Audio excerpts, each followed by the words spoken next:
నమస్కారం. Welcome to I dream. ధర్మ మార్గం విత్ విజిత కార్యక్రమానికి స్వాగతం.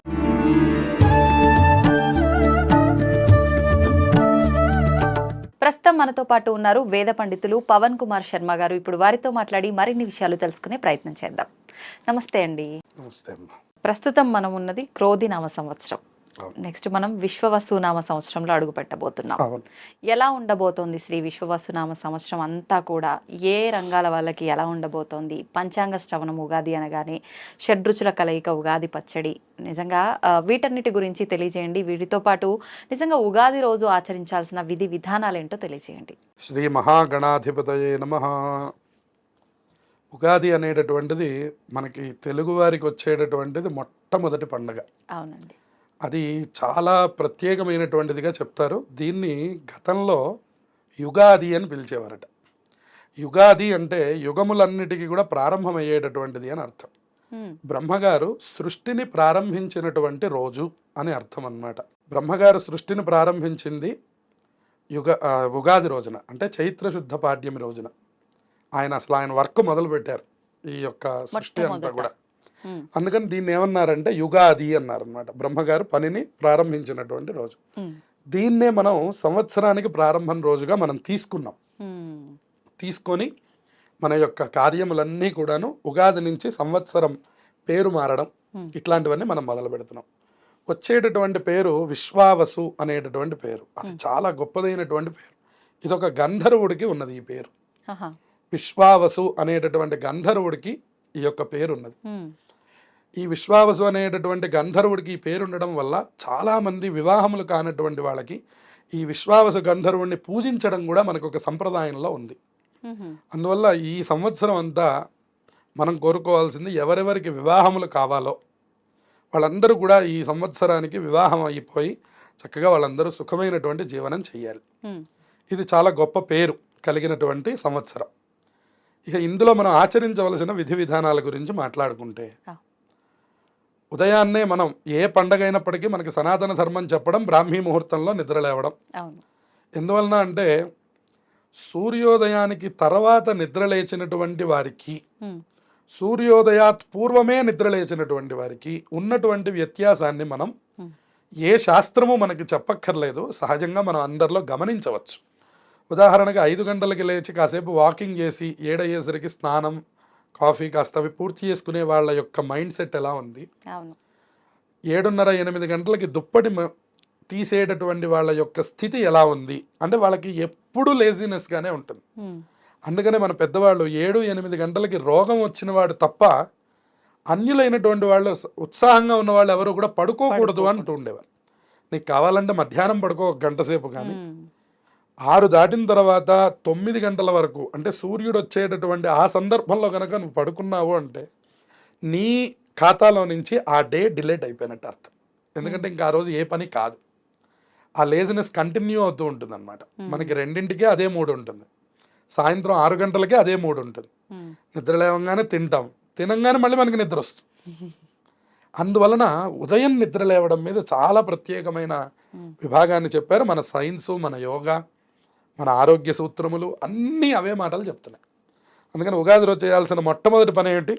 మిగతా రోజుల్లో ఎప్పుడు లేచినా లేవకపోయినా కనీసం ఉగాది రోజైనా అట్లీస్ట్ మనం బ్రాహ్మీ ముహూర్తంలో లేవడం. కనీసం 5:30 కన్నా, బ్రాహ్మీ ముహూర్తం 4 గంటలకి, సూర్యుడు వచ్చే ముందర లేవడం అంటే కనీసం 5:30 కన్నా నిద్ర లేస్తే ఆ రోజు కూడా ఒంటికి నూనె రాసుకొని అభ్యంగన స్నానం అంటాం మనం. అభ్యంగన స్నానం చేస్తే అలక్ష్మి పరిహారం జరుగుతుంది. అంటే ఏదైతే చెడు ఉన్నదో, నెగిటివ్ ఏదైతే ఉందో అదంతా వెళ్ళిపోతుంది. అది పెద్దలు మనకి నూనె మాడికి కొంచెం ఒంటికి నూనె రాస్తే అది ఇంకా చలవ అని చెప్తారనమాట. పెద్దలు లేకపోతే మనమే ఒంటికి కాస్త నువ్వుల నూనె రాసుకొని ఆ లోపలికి వెళ్ళి శుభ్రంగా స్నానం చేసి ఆ తర్వాత ఒక నూతనమైనటువంటి వస్త్రాలు ధరించాలి. ఆ రోజు పాత బట్టలు కట్టుకుంటే ప్రధానంగా ముందు దరిద్ర దేవతను ఆహ్వానించడంట. కొంతమంది ఏమంటూ ఉంటారంటే, మాకు ఇట్లాంటి నియమాలు ఏం లేవండి, సాయంత్రం ఏదో ఫంక్షన్ ఉంది దానికి వేసుకుంటాం కొత్త బట్టలు, ఇప్పుడు ఏదో మామూలు బట్టలు వేసుకుందామని అనుకుంటారు. మీరు బట్టలు వేసుకునేది ఎవరికో కనిపించడానికి అనేటటువంటి విభాగం అనేటువంటిది అసలు మనలో ఒక రిజిస్టర్ అయిపోయింది అనమాట. ఇవాళ మనం ఏదైనా బట్ట వేసుకోగానే అందరూ చూడాలి, బాగుంది అనాలి అనేటటువంటి ఒక ఆసక్తితో వేసుకుంటున్నాం కానీ మన గురించి మనం వేసుకోవడం పోతుంది లోకంలో. అందుకని ఇప్పుడు ఇంట్లో ఉన్నంతసేపు మనం చూడండి, మనం వాడే దుస్తులు ఏమిటి, పిచ్చి పిచ్చిగా బయటకు వచ్చినప్పుడు మనం వాడే దుస్తులు ఏమిటి, దాని మీద కూడా మనకి ఈ అధ్యయనం సరిపోతుంది. అవును. అందుకని ఈ ఉగాది యొక్క పర్వదినం ఏం చెప్తోందంటే, ఎవరు చూసినా చూడకపోయినా నీ కోసం నువ్వు వేసుకో, నీ లక్ష్మీదేవిని నువ్వు ఆహ్వానం చేసుకో. నువ్వు ఎవరి కోసమో కాదుగా, మన బ్యాంక్ బ్యాలెన్స్ మనకి తెలియాలి కానీ ప్రపంచానికి తెలియక్కర్లేదు. వాస్తవం. అట్లా కోసమని మనం నూతనమైనటువంటి వస్త్రాలు ధరించాలి. ఉమ్, చాలా మంది ఇట్లా అనడం చూసాం కాబట్టి ఇక్కడ మనం చెప్పుకుంటున్నాం ఇది. అవును. ఎందుకంటే సాయంత్రం బయటికి వెళ్తున్నాము, సాయంత్రం గుడికి వెళ్తాం కాబట్టి ఉమ్, సాయంత్రం కొత్త బట్టలు వేసుకుందాం, ఇప్పుడు నార్మల్ వేసుకుందాము అని అనుకుంటాం. ఉమ్, కానీ కాదు, ఉదయం తలస్నానం అయిపోగానే కొత్త బట్టలు ధరించాలి. ఉమ్, ఆ తర్వాత మనం అనుకున్నట్టు ఈ షడ్రసోపేతమైనటువంటి ముందు దేవుణ్ణి శుభ్రం చేసుకొని దేవుడికి పూజ చేసుకొని ఈ 6 రకములు కలిసినటువంటి యొక్క పచ్చడిని నివేదన చేసి ఉమ్, ఆ పచ్చడిని ప్రసాదంగా స్వీకరించాలి. అది స్వీకరించేటప్పుడు కూడా మనకు ఒక ప్రత్యేకమైనటువంటి శ్లోకం ఉన్నది. ఆ శ్లోకం చెప్తూ మనం గనక తీసుకున్నట్లయితే సంవత్సరం మొత్తం కూడా మనకి ఆరోగ్యాన్ని ప్రసాదించమని ఆ శ్లోకంలో అర్థం ఉన్నది. ఏంటండి ఆయుర్వృద్ధి కరం తస్మాత్ నింబకందళ భక్షణం అని. ఇది ఆయుష్ని వృద్ధి చేస్తుంది అన్నమాట, తేజస్సుని వృద్ధి చేస్తుంది. ఈ 6 రకములు కూడా మనకి లోపల ఉన్నటువంటి 6 గుణములకు సంకేతం. ఈ 6 గుణములు కూడా మనకి ఎప్పుడెప్పుడు ఎంతెంత కావాలో అంతంత కావాలి. ఇవాళ మనకి ఏ గుణం లేకపోయినా మనం ఫెయిల్ అయిపోయినట్లే. మనకు కాస్త కోపం లేకపోతే ప్రయోజనం లేదు, మనకు అసలు శాంతం అనేటువంటిది లేకపోయినా ప్రయోజనం లేదు. అన్ని రకములు మనుష్యుడికి అవసరం. అది గుర్తు చేయడమే ఈ షడ్రసోపేతమైనటువంటి ప్రసాదం మొట్టమొదట తీసుకోవడం. ఆ తర్వాత మనం దేవతార్చన చేసుకొని మామూలుగా దేవుడికి పూజ, ఆ రోజు ఎవరికి ఏది చేతనైతే ఆ పిండి వంటలు తీసుకోవడం. మొట్టమొదటి పని ఇప్పుడు ఈ సంవత్సరం నుంచి చేయవలసింది ఏమిటంటే, అందరూ కూడా ముందు వాళ్ళ తల్లిదండ్రులకి నమస్కారం చేయడం. అన్ని గుళ్ళకు వెళ్ళినటువంటి ఫలితం ఇది మనం అందరం తెలుసుకోవాలి. ఖచ్చితంగా తల్లిదండ్రులు పెద్దవాళ్ళు ఎవరైతే ఇంట్లో ఉన్నారో అందరికీ ముందు చిన్నవాళ్ళు వాళ్ళకంటే పెద్దవాళ్ళు ఎవరైనా సరే, ఉదాహరణకి 2 పిల్లలు ఉంటే ఇక్కడ తమ్ముడు ఉన్నాడు అనుకోండి, అన్నయ్య గారికి దండం పెట్టాలి. లేదా తమ్ముడు ఉంటే అక్కయ్య ఉంటే అక్కయ్యకి దండం పెట్టాలి. ఆ అక్కయ్య తమ్ముడు కలిసి వెళ్ళి తల్లిదండ్రులకి దండం పెట్టాలి. ఈ పిల్లలిద్దరూ ఈ తల్లిదండ్రులు ఇద్దరు వెళ్ళి వాళ్ళ తల్లిదండ్రులకి దండం పెట్టాలి. ఇలా ఒక రకమైనటువంటి యొక్క ఆనందకరమైనటువంటి సన్నివేశంలో ఈ ఉగాదిని కనుక మనం ప్రారంభిస్తే, ఈ తొలి రోజున మనం తీసుకునేటటువంటి ఆశీర్వచనాలు ఈ సంవత్సరం మొత్తానికి మనకి బలాన్ని ఇస్తాయి. అందువలన ప్రధానంగా తల్లిదండ్రుల్ని పూజించుకోవడం. ఆ తర్వాత మన కులదేవత ఆరాధన ఏమిటి అంటే, మనం ఏ దేవుణ్ణి నిత్యంగా పూజిస్తున్నాము. ఉదాహరణకు ఒకళ్ళకి వెంకటేశ్వర స్వామి అనుకోండి, ఆ రోజు ఉదయం కుదిరితే ఉదయం లేదా సాయంత్రం కుదిరితే సాయంత్రం తప్పకుండా వెళ్ళి మన ఇష్టమైనటువంటి దేవతారాధనని ఆ రోజు చెయ్యాలి. ఆ దేవతల యొక్క ఆశీర్వచనం కూడా మనం తీసుకోవాలి. ఒకళ్ళకి శివాలయం అంటే చాలా ఇష్టం అనుకోండి, శివాలయానికి వెళ్ళాలి. ఆంజనేయ స్వామి వారి మీద ప్రీతి అయితే ఆంజనేయ స్వామి గుడికి వెళ్ళాలి. అలా ఎవరు ఏ దేవతని నిరంతరం పూజిస్తూ ఉన్నారో ఆయా దేవతల యొక్క ఆశీర్వచనం కూడా ఆ రోజు తీసుకోవాలి. అంతేకాకుండా ఈ పంచాంగ శ్రవణం అనేటువంటిది అది చాలా ముఖ్యమైనటువంటిది. పంచాంగ శ్రవణం అనేటటువంటిది మనకు 5 అంశములను తెలియజేసేదాన్ని పంచాంగ శ్రవణం అంటారు. తిథి, వారము, నక్షత్రము, యోగము, కరణము అని. తిథి వారాలు మనందరికీ తెలుసు. ఇవాళ మనం ఉదాహరణకి శుక్రవారం అని చెప్పుకోవాలి, గురువారం అని చెప్పుకోవాలి అని అన్నా కూడా మనం క్యాలెండర్ వైపు చూస్తాం మనం. అంటే అర్థం ఏమిటంటే వారం అని. ఇది ఒక్కొక్క దానికి ఒక్కొక్కమైన ఫలితం ఉందిట. అందుకని పంచాంగం వినమంటారు. తిథైశ్చ శ్రియమాప్నోతి అన్న. తిథి కనుక తెలుసుకున్నట్లయితే రోజు మనకి డబ్బు శ్రియం కలుగుతుందిట. వారాత్ ఆయుష్యవర్ధనం, వారం కనుక తెలుసుకున్నట్లయితే ఆయుష్ పెరుగుతుంది. నక్షత్రాత్ శమయతే పాపం, నక్షత్రం కనుక తెలుసుకున్నట్లయితే పాపం పోతుందిట ఆ రోజు. యోగాత్ రోగ నివారణం, యోగం వల్ల రోగం నివారణ అయిపోతుంది. కరణాత్ కార్యసిద్ధించ పంచాంగం ఇది లక్షణం అని చెప్పారు. ఈ కరణం కనుక తెలుసుకున్నట్లయితే ఆ రోజు కార్యసిద్ధి కలుగుతుంది. మనకి పనున్నా లేకపోయినా ఇవాళ బోల్డ్ అన్ని యాప్స్ వచ్చాయి మనకి. కనీసం దాంట్లో ఈ 5 ఏంటి, ఓహో ఇవాళ గురువారం, ఓహో ఇవాళ పాడ్యమి తిథి, ఇవాళ ఆశ్లేష నక్షత్రం, ఇలా ఇవన్నీ చూసుకున్నా కూడా ఉత్తమమైన ఫలితాలు వస్తాయట. అందువల్ల చాలామందికి ఇది కుదరదని కనీసం ఉగాది రోజైనా ఇది వినండి అయ్యా మొదటి రోజు, తర్వాత సంగతి తర్వాత. ఎట్లా అయితే మనం మొదటి రోజున అన్నీ బాగా చేస్తాం, పెళ్లి రోజున అత్యంత ప్రేమగా ఉంటాం, తర్వాత సంగతి తర్వాత. అట్లా ఇది కూడా కనీసం మొదటి రోజైనా మీరు పంచాంగం యొక్క విధానాలు తెలుసుకోండి, మీ రాశి ఫలితాల గురించి తెలుసుకోండి. అలాగే ఈ సంవత్సరంలో ఏదైనా ఒక మార్పుని తప్పకుండా స్వీకరించండి ఆ రోజు. ఓకే. ఇప్పుడు మీరు ఈ నిత్యంలో ఉన్నటువంటి విషయం మీద నుంచి ఇంకొంచెం గ్రోత్ అవ్వడానికి, ఉదాహరణకి నేను ఈ సంవత్సరం నుంచి 1 గంట ఫోన్ వాడడం తగ్గిస్తాను అనుకోండి, అది ఎంతో ఆరోగ్యం, అది ఎంతో టైం మీకు ఇచ్చినట్లు అనమాట. సో మనం ఫోన్కి ఇస్తున్నంత టైము మనం మన కుటుంబ సభ్యులకి ఇవ్వట్లేదు, మనం మన ఏ రకమైనటువంటి పనులకు కూడా ఇవ్వట్లేదు. మన టైం అంతా మనం ఫోన్కి ఇస్తున్నాం. అది ఆదాయ మార్గం అయితే సంతోషమే, కానీ అది ఆదాయ మార్గం కూడా కాదు, సమయం వృధా చేయడం అవుతుంది.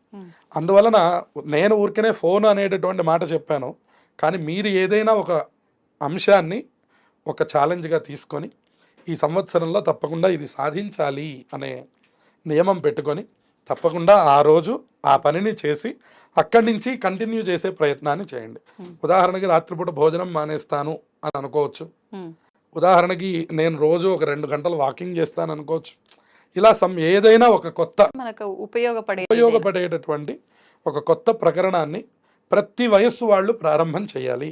దాని ద్వారా ఈ సంవత్సరం అంతా కూడా మీకు ఆయుష్, ఆరోగ్యము అన్నీ కూడా మారుతాయి. ఏది మనలో మార్పు ఏం జరిగింది అని మన ప్రశ్న వేస్తే, మనలో మార్పు ఏవో గ్రహాలు తీసుకొస్తాయో, నక్షత్రాలు తీసుకొస్తాయో అని మీరు అనుకోవద్దు. మీరు అనుకొని చేయడం మీరు మొదలు పెట్టారా, మొదలు పెట్టలేదా? అప్పుడు మళ్ళీ నేను అనేటటువంటి మాట మీరు ఎలా మాట్లాడతారు? మనం ఏదైనా ఒక టాపిక్ అనుకొని నేను సెల్లు రేపటి నుంచి రాత్రిపూట పడుకునే ముందర చూడను అని మీరు అనుకున్నారనుకోండి, ఆ పనిని మీరు 2 రోజులు చేయలేకపోయారు అంటే మీరు ఫెయిల్ అయినట్టు అర్థం. మీరు ఇంకొక చోటుకు వెళ్ళినప్పుడు ఏమండి నేను ఎంత గొప్పవాడినో తెలుసా అని మీరు ఎలా మాట్లాడతారు? అప్పుడు మీకు పక్కన ఈ క్వశ్చన్ ఉంటుంది. 2 రోజులు ఫోన్ చూడడమే ఆపలేకపోయాం, మనం ప్రపంచాన్ని ఏం ఆపుతాం? మనం అందరం ఏం మాట్లాడతామంటే, అసలు సిస్టమ్ సరిగ్గా లేదండి, గవర్నమెంట్ సరిగ్గా లేదండి, మా కాలనీ సరిగ్గా లేదు, మనమేం సరిగ్గా ఉన్నాం అనే ప్రశ్న ముందు మనకి మొదలైపోతే మనం ప్రపంచాన్ని మార్చగలం. అందుకని ఏదైనా ఒక కొత్త ఆలోచనని మనం తీసుకోవాలి ఉగాది రోజున. అది తప్పకుండా అమలు చేస్తే ఈ ఉగాది అందరికీ కూడా మంచి ఫలితాలు రావడానికి అవకాశం ఉంటుంది. ఇదే మనకి చెప్పేటటువంటి రాశి ఫలితాలు కూడా, రాశి ఫలాలు ప్రత్యేకంగా చెప్పడానికి గల కారణం ఏమిటంటే, అందరం సనాతన ధర్మం వైపుకి నడవడం, అందరం కనీసం రోజుకొకసారైనా దేవాలయాన్ని సందర్శిస్తాను, లేదు నెలలో నాకు 50,000 రూపాయల జీతం, ఒక 1,000 రూపాయలు మా కాలనీలో ఉన్నటువంటి దేవాలయానికి ఇస్తాను, 49,000 నావేగా. ఒక 1,000 రూపాయలు ఒక మంచి కార్యం కోసం నేను ఖర్చు పెట్టనా? అది దేవాలయం అనే కాదు, ఒక అనాథాశ్రమానికి ఇవ్వండి, ఒక పిల్లల్ని చదివించడానికి ఇవ్వండి, మీ ఇంట్లో మీ దగ్గర పనిచేస్తున్నటువంటి వాళ్ళ యొక్క పిల్లల చదువులకు ఇవ్వండి. దేవతలనే నమ్మాలి అని నేనేం చెప్పడం లేదు. ఏదో ఒక నిమిత్తంగా ఒక ఆలోచనని తీసుకొని తప్పకుండా అమలు చేస్తే తప్పకుండా ఈ మార్పు, ఉగాది అనేటటువంటి సంవత్సర మార్పు ఏదైతే ఉందో అది మన జీవితంలో కూడా మార్పును తీసుకొచ్చి అందరికీ మంచి జరగడానికి అవకాశం ఉంటుంది. మామూలుగా ప్రతి ఒక్కరు కూడా మానవులు వాళ్ళ ఇష్ట దైవం ఎవరో ఒకరు ఉంటుంటారు. ఫర్ ఎగ్జాంపుల్ శివుణ్ణి తీసుకుందాం. ఒక భక్తుడు చాలా ఎక్కువగా శివుణ్ణి ప్రేమిస్తుంటాడు, అభిమానిస్తుంటాడు, పూజిస్తుంటాడు.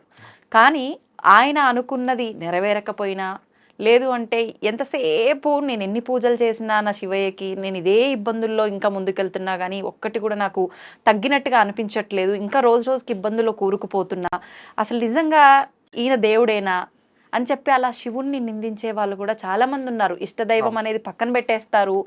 ఒక మనిషిని మనిషి ఎలా తిట్టుకుంటారో అలా తిట్టేస్తుంటారు. నువ్వు దేవుడివే కాదు, నువ్వు అట్లా ఇట్లా ఇలా తిడుతూ ఉంటారు, ద్వేషిస్తూ ఉంటారు. నిజంగా దేవతా శాపం అనేది తగులుతుంది అంటారు. ఇటువంటి సందర్భాల్లో శివుణ్ణి ద్వేషిస్తే ఏదైనా తప్ప, ద్వేషం అనేది నిజంగా శాపంగా మారే అవకాశం ఉందా? దాని గురించి తెలియజేయండి. తప్పకుండా ఉంది. శ్రీ మహాగణాధిపతయే నమః, శివాయ గురవే నమః. ఈశ్వరుడి గురించి చెప్పాలి అంటే మనకు ఒక ఎపిసోడ్ మనకు సరిపోదు. అందులో మనం శివద్వేషం అనే టాపిక్ గురించి మాట్లాడుతున్నప్పుడు మనకి మొట్టమొదట అందరికీ తెలిసినటువంటి టాపిక్ ఏంటంటే దక్షయజ్ఞం.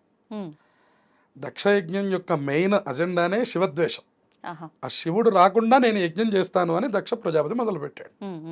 అది ఏం జరిగిందనేది మనందరికీ తెలుసు. దాని యజ్ఞం అంతా ధ్వంసమైపోయింది. దక్ష ప్రజాపతి యొక్క తలకాయ వెళ్ళి పక్కన పడిపోయింది. సతీదేవి సశరీరంగా వెళ్ళిపోయి ఆవిడ శరీర భాగం అంతా 18 చోట్ల పడ్డం, ఇవన్నీ మనకి 18 శక్తిపీఠాలుగా మారడం, Hmm. ఇవన్నీ మనకి తెలుస్తున్నాయి. దీనికి మూలం ఏం జరిగింది అంటే కనుక శివద్వేషం ప్రారంభమైంది. ఎందుకని అంటే అహంకారం వల్ల దక్ష ప్రజాపతి Hmm. నన్ను గౌరవించట్లేదు, ఆ శ్మశానవాసినే అందరూ గౌరవిస్తున్నారు అని మొదలుపెట్టారు. మొదలుపెట్టి ఆయన ఏమనుకున్నాడంటే నాకు భూషణాలు ఉన్నాయి, Hmm. నాకు శాపాన్ని అనుగ్రహించే శక్తి బ్రహ్మగారు నన్ను సృష్టించి నాకు ఇచ్చేశాడు, 27 నక్షత్రాలని నేనే కన్నాను, 27 నక్షత్రాలకి తండ్రి దక్ష ప్రజాపతి, కాబట్టి ఇన్ని విధానాలు నా దగ్గర ఉంటే నన్ను గౌరవించకుండా శివుణ్ణి. శివుణ్ణి అందరూ గౌరవించడం ఏమిటి అని ఆయనకి ఒక ద్వేషం కలిగింది. ఇది లోకంలో చాలా మందికి కలుగుతుంటుంది. Hmm. నేను ఇంత డాక్టర్ని, లేదా నేను ఇంత లాయర్ని, లేదా నేను ఇంత చదువుకున్నవాడిని, లేదా నాకు ఇంత పరపతి ఉంది, నన్ను గౌరవించడం ఏమిటి అని అనిపిస్తుంది. గౌరవం అనేటటువంటిది మనం కోరుకుంటే వచ్చే అంశం కాదు, అది మనం మొట్టమొదటి తెలుసుకోవాలి. ఇక మనం శివద్వేషం అనే మాట మాట్లాడినప్పుడు శివద్వేషం కలిగితే శివుడికి ఎప్పుడూ కోపం రాదు, బాగా గుర్తుపెట్టుకోవాలి. Hmm. శివుడికి కోపం వచ్చిన వాడి మీద ఆయన అనుగ్రహం చేశాడు, Hmm. అసలు పూజించను అన్నవాడి మీద అనుగ్రహం చేశాడు. ఉదాహరణకి మీకు మంజునాథ సినిమా కనపడుతూ ఉంటుంది. అందులో ఆ మొట్టమొదట భక్తుడు పాపం తిట్టి ఏదో పాపం తోలనాడుతుంటే మీరు పరమభక్తుడు అని చెప్పారు, ఇతని గురించేనా అని పార్వతీదేవి అడుగుతూ ఉంటుంది. నువ్వు ఆ వేచి చూడు, భక్తి అంటే ఏమిటో నీకు చూపిస్తాడు అతను అంటుంది. అట్లా కొన్ని సన్నివేశాలు మనకు కనపడుతూ ఉంటాయి. అందుకని పరమశివుడికి ఒకప్పుడు కోపం అని కానీ ఒకప్పుడు ఆనందం అని కానీ రెండు ఆయన దగ్గర లేవు. Hmm. అందుకనే ఆయన శ్మశానంలో ఉండడానికి కారణం అది. ఎందుకంటే ఆయన ఎప్పుడు ఆయన స్థాయిని ఆయన ఊహించుకొని ఉండుంటే ఆయన కైలాసం అనేటటువంటిది కాకుండా ఒక పెద్ద ప్రాకారంలో బ్రహ్మాండంగా ఉండాలి. ఆయన ఒక్కగానొక్కటి కట్టుకున్నట్ట, అది రావణ బ్రహ్మ తీసుకున్నాడు. Hmm. ఆయన అసలు పార్వతీదేవి అన్నదిట అందరూ మనల్ని భస్మసింహాసనం అని, మీరేదో ఏనుగు తోలు కట్టుకుంటారని ఎందుకు అనాలి, మనం ఒక భవన నిర్మాణం మనం చేయలేమా అని అడిగారు. Hmm. ఎవరు అడిగారు? పార్వతీదేవి పరమేశ్వరుణ్ణి అడిగిందట. అడిగేసరికి ఆయన ఏం చేశాటంటే అసలు ఈ ప్రపంచానికి ఒక అవతల పక్కగా మనం వెళ్ళి Hmm. మన మందిరాన్ని నిర్మాణం చేద్దాం. అందుకని నువ్వు ఊహిస్తే విశ్వకర్మ అనేటటువంటి దేవతల యొక్క బిల్డర్ ఒక ఆయన ఉండేవాడు.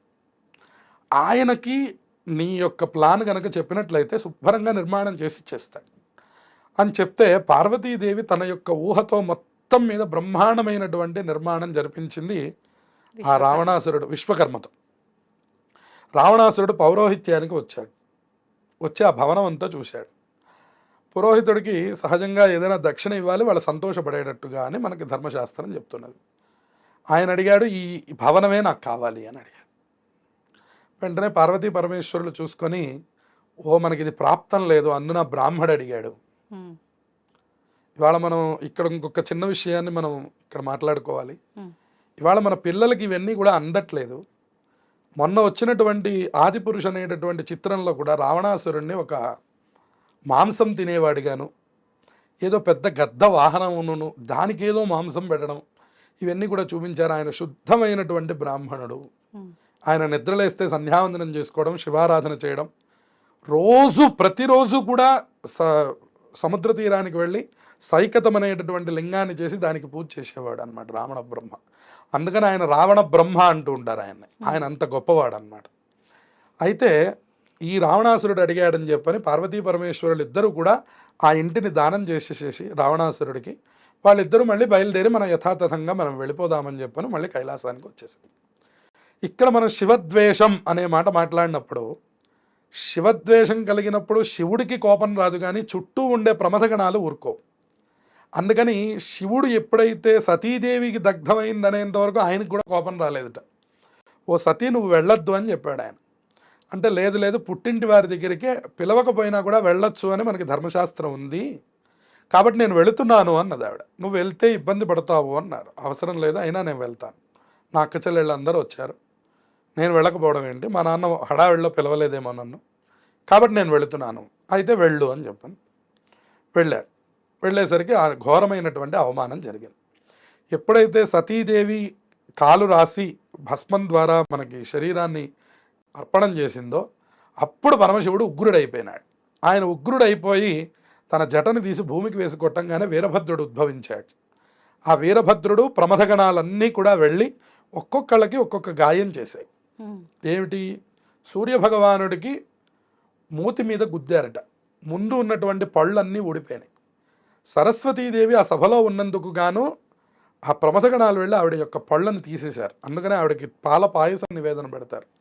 సరస్వతీదేవికి పళ్ళు లేవు, సూర్యభగవానుడికి పళ్ళు లేవు, అందుకనే పాయసం ఎక్కువగా నైవేద్యం పెడతారు వాళ్ళకి. అలాగే ఒక్కొక్కళ్ళకి కూడా ఒక్కొక్క రకమైనటువంటి శిక్షలు వేశారు. ఆఖరికి మహావిష్ణువు బ్రహ్మగారితో సహా శిక్షలు పడ్డాయి ప్రమథగణాల ద్వారా. ఎందుకంటే శివుడు లేనటువంటి సభలోకి మీరందరూ వెళ్ళి కూర్చున్నారు, దాని గురించని మీరందరూ శిక్ష అనుభవించాలి అని ఈశ్వరుడేమో కైలాసంలో నృత్యం చేస్తున్నాడు, ప్రమథగణాలన్నీ కూడా ఆ యజ్ఞశాల దగ్గరికి వచ్చి వీళ్ళందరినీ ధ్వంసం చేసాయి. తర్వాత పరమశివుడు అక్కడికి వచ్చి ఒక్కటే మాట చెప్పాడు, మీరు ఇంత బీభత్సాన్ని సృష్టించడానికి ఈ యజ్ఞం పెట్టారు, ఈ యజ్ఞం చేయడం నాకేం ఇబ్బంది లేదు, ఈశ్వరుడు లేకుండా యజ్ఞం కూడా చేయవచ్చు, కానీ ఈ బీభత్సానికి కారణం నువ్వయ్యావు దక్ష ప్రజాపతి. నువ్వు యజ్ఞం చేసింది లేదు కానీ పాపం తెచ్చుకొని శరీరం మీద పెట్టుకున్నావు, అందుకని నీకు తెగి తల అగ్నిహోత్రంలో పడిపోయి భస్మం అయిపోయింది. ఇప్పుడు నీకు ఆ తల నేను ఇవ్వలేను, నీకు మేక తలకాయని ఇస్తున్నాను. మేక అంటే ఒక తక్కువ జాతి అని అర్థం అన్నమాట. అందువలన మేక తలకాయని నీకు ఇస్తున్నాను అంటే నింద అన్నమాట, తల మీద నింద ఉన్నవాడు అని అర్థం. అందుకని అక్కడి నుంచి దక్ష ప్రజాపతి మేక యొక్క శిరస్సుతో ఆ దక్ష ప్రజాపతిని కొన్నాళ్ళు ఆయన అనుగ్రహం చేశాడు అట్లా.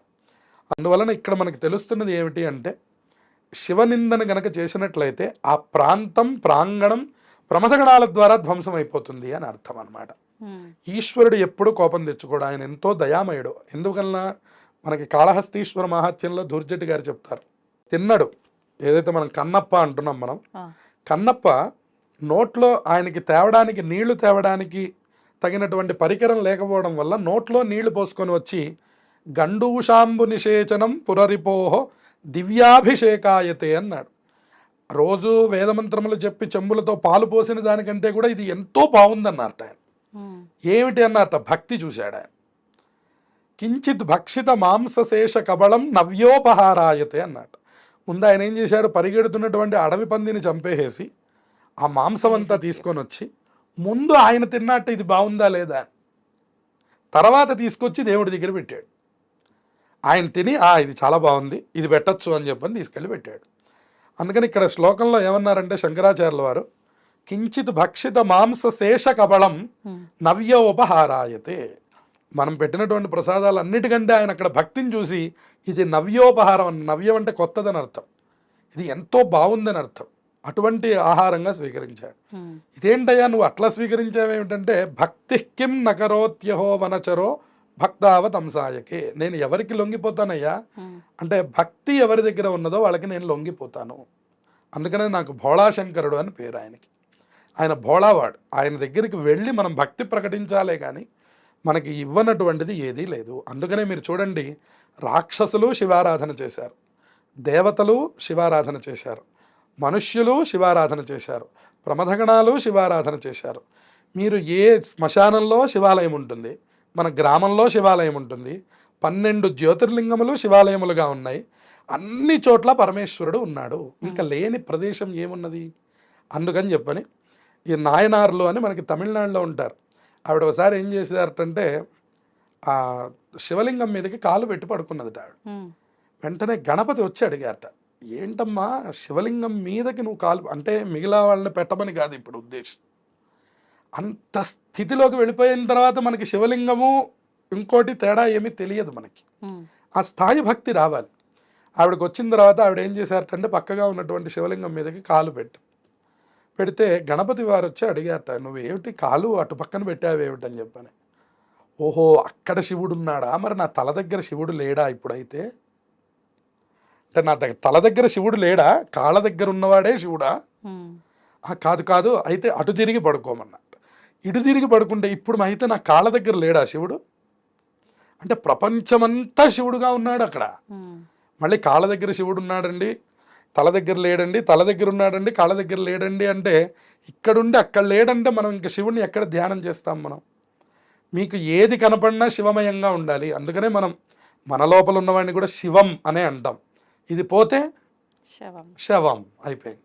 అందుకని ఈ శవములకు తేడా అదే. కాబట్టి మళ్ళీ అక్కడికి వెళ్ళినా కూడా ఆయన నేనే ఉన్నాను అని చెప్తున్నాడు.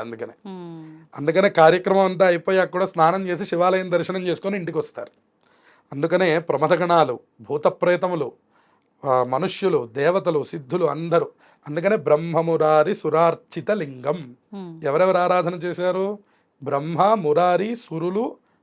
సురులు అంటే దేవతలు, దేవతలు. బ్రహ్మగారు. మురారి అంటే విష్ణుమూర్తి. వాళ్ళు అర్చించినటువంటి లింగం. నిర్మల భాసిత శోభిత లింగం. అది ఎట్లా ఉందంటే నిర్మలంగా ఉంది. ఓ స్ఫటికలింగాన్ని చూడండి మీరు, ఒక నీలం పుష్పం పెట్టారనుకోండి, అంతా నీలంగా కనపడుతుంది. ఓ పసుపు పెడితే పసుపుగా కనపడుతుంది. అది నిర్మలంగా ఉంది. మీరు ఎట్లా చూస్తే అట్లా. అట్లాగే జన్మజ దుఃఖ వినాశక లింగం. అది మనకేం చేస్తుందండి? మన జన్మజన్మల్లో ఉన్నటువంటి దుఃఖములను తీసేసేటటువంటి శివలింగం. అయితే మనం ఏం చేయాలి? తత్ ప్రణమామి సదాశివలింగం. మనం చేయగలిగిందల్లా దండం పెట్టడం మాత్రమే. ఇక్కడ మనకి ద్వేషం వచ్చింది అంటే మన భక్తి ఇంకా అక్కడ స్థాయికి రాలేదని అర్థం. ఉదాహరణకు ఒక పిల్లవాడు ఎలా మాట్లాడతాడో అలా మాట్లాడినట్టని పరమాత్మ తీసుకుంటాడో, ఈ బుద్ధి ఎదిగినటువంటి వాళ్ళ యొక్క శిక్షా విభాగం అంతా కూడాను ప్రమథగణాలు చూసుకుంటాయి. అందుకని శివద్వేషం చాలా నష్టహేతువు. అందుకనే విష్ణుమూర్తి కూడా చెప్పారట, నన్ను ఆరాధించి శివుణ్ణి ఆరాధించకపోతే నాకు తృప్తి లేదు. శివుడు చెప్పాట, నన్ను ఆరాధించి విష్ణుమూర్తిని ద్వేషిస్తే నాకు తృప్తి లేదు. అందుకని మా ఇద్దరి మధ్య భేదం చూడకుండా ఉన్నంత కాలం ఆయుష్నివ్వవయ్యా అని చెప్పారట. అందుకని యథాంతరం నపశ్యామి తథామే స్వస్తి రాయుషి అన్నారు. అందుకని ఎవరిని ఆరాధించి ఇటు గొప్ప అని అటు కాకపోయినా, అటు గొప్పని ఇటు కాకపోయినా, ఈ రెండిటి వల్ల కూడా ప్రమాదం ఉంది. శివద్వేషం వల్ల ప్రమాదం ఉంది, విష్ణుద్వేషం వల్ల కూడా ప్రమాదం ఉంది. అందుకని ఏ దేవతని ద్వేషించడానికి మనకి ఏ హక్కు లేదు. చేయగలిగితే పూజించడం లేదా దండం పెట్టడం, రెండు రకములే ఉన్నాయి. లేదా ప్రమథగణములు మనల్ని ఇబ్బంది పెడతాయి. శివుడు దయామయుడు, ఆయన ఎప్పుడు మనల్ని అనుగ్రహిస్తూనే ఉంటాడు. కాబట్టే మనం ఇంకా శివంగా ఉన్నాం, లేదంటే శవం అయిపోతాం. సంతోషం అండి, చాలా చక్కగా వివరించారు. ఓం నమః శివాయ. ఓం నమః.